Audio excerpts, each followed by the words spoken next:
This is Reverend Claire here from the Stockton Country Parish, recording you a story to have something to listen to whilst you are probably staying at home at the moment. I hope you enjoy this one. Now, this is one I've found recently because even grown-ups like to read stories that say they were written for children, because actually we're still children too, but we're grown-ups as well.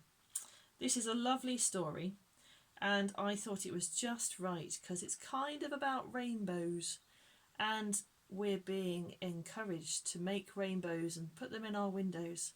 I wonder how many you've spotted if you've been out for a walk in your villages recently. So this one is called Grandpa Bear's Fantastic Scarf.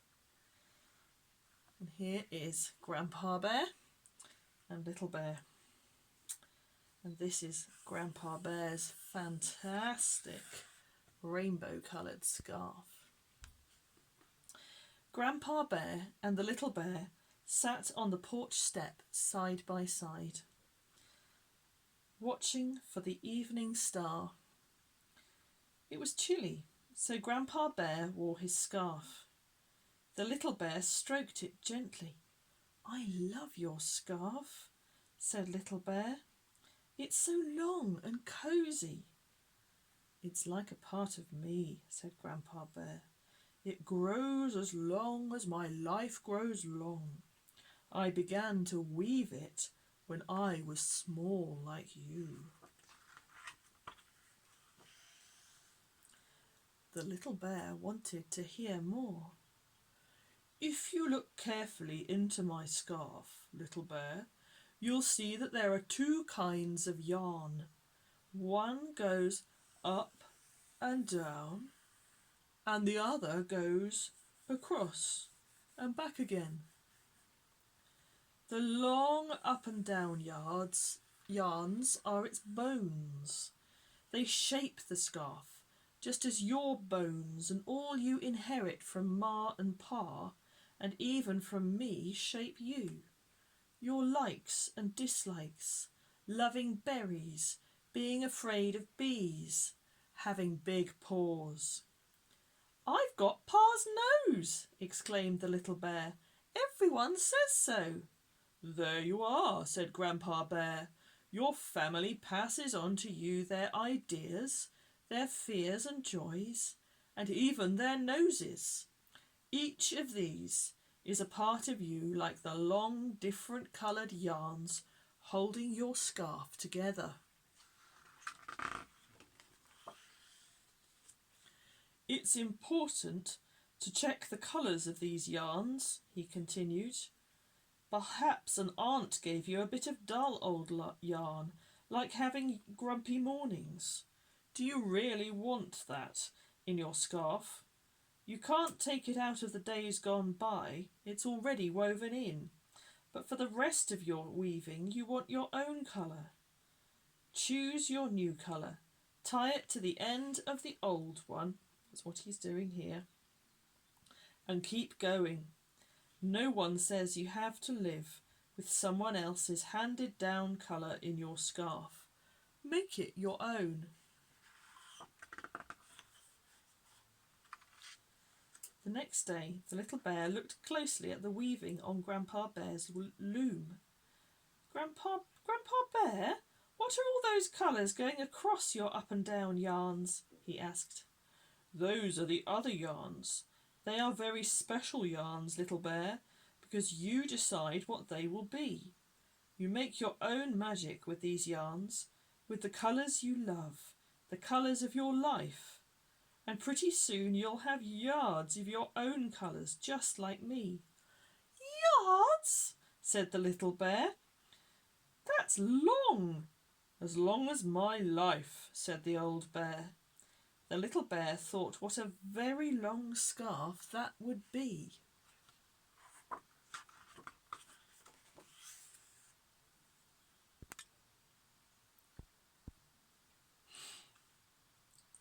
Dreaming about colours and feeling rather hungry with all this thinking, the Little Bear said hopefully, "I like honey." "There," said Grandpa Bear, "that's your first colour. think of the colour of honey. Isn't it beautiful? Gold. I'd rather think, said the little bear, about the taste of honey. I'm empty. So the two bears went to the kitchen to find a little something to eat.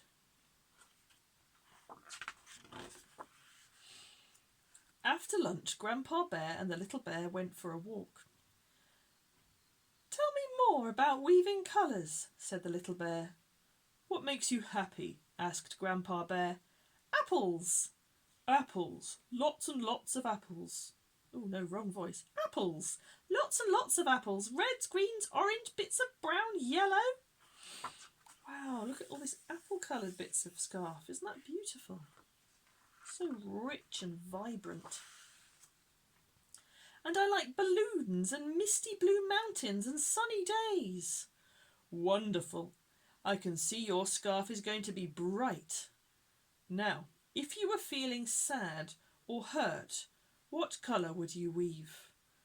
Dark, dark grey. That is a great colour. So when you have a bad, grey, sad day, remember that it can be a beautiful colour next to all the gorgeous apple colours and balloon colours. It's true. If you put dark, dull colours next to rich colours, it can look very beautiful. The little bear gave a hop and a skip and a jump. He liked that idea. And then there is light and dark. Without light, we would not know dark, and without dark, we would not know light. Without cold, we would not know how nice it is to be warm. Are there warm colours? Asked the little bear. Warm and cold colours. Can you think of a warm colour? Fur colour. The old bear laughed. You're going to be a great weaver, my little grandson. Look, they're doing a happy dance, thinking about warmth. The two of them wandered into their favourite woods. And look, I think it might be early autumn. The leaves are turning gold. And they're thinking about green turning into gold. I love that time of year. Look, we were right, look.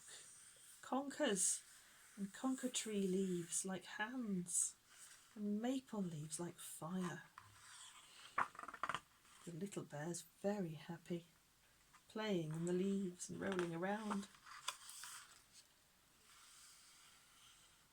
In the woods, the little bear collected lots and lots of beautiful leaves that were all different colours and shapes. I like doing that, do you? Back home, Grandpa Bear began to weave at his big loom, and the little bear curled up in his scarf to watch. Look, Grandpa Bear, there's a sparkly bit of yarn here. I weave each day, and some days are so wonderful. I use special yarn, fluffy or glittery. That's how I can remember the good days. One touch and I'm laughing. The little bear touched the sparkly bit, and he laughed too. That's a bit like Minnie's marvellous hat, isn't it? When your smile can make somebody else's smile. Your hat can fill somebody else's hat with flowers. Like life, weaving has good days and bad days. But happiness is something you can make for yourself. It's your own responsibility. The little bear looked very serious. What do you mean, Grandpa Bear? I mean, when you become a weaver, you shouldn't blame life or others for the dreary bit of weaving you make. Your weaving is your own. Check the up and down threads for strength. Change yarns if you want to. Change back if you make a mistake. Don't be afraid of change or making mistakes. They are part of learning to weave. Your scarf will be beautiful. You did it. You loved it. And you made it. That, my bear, is making your own happiness. Sitting on the porch step that evening, Grandpa Bear wrapped the little bear up in part of his long scarf. The light dimmed and the two bears seemed just one shape sitting so close together. I want to weave now too, said the little bear, snuggling down beside his grandpa bear. You shall, said the old bear. Tomorrow we will set up a loom just for you.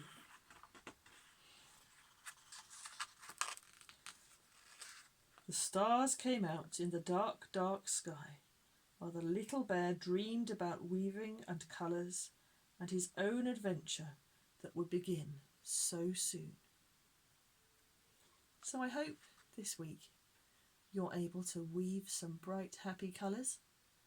And if you find you have a grey day, don't worry. That's all right. We all have those sometimes. And it just means that the next time you have a bright, colourful rainbow day, you'll appreciate it all the more. And sometimes, like in the story of Millie's Marvellous Hat, it's our job to be the rainbow in somebody else's day and to share the smiles and the jewel-like colours in our life to brighten up somebody else's. I hope you enjoyed that story. I'll see you again soon.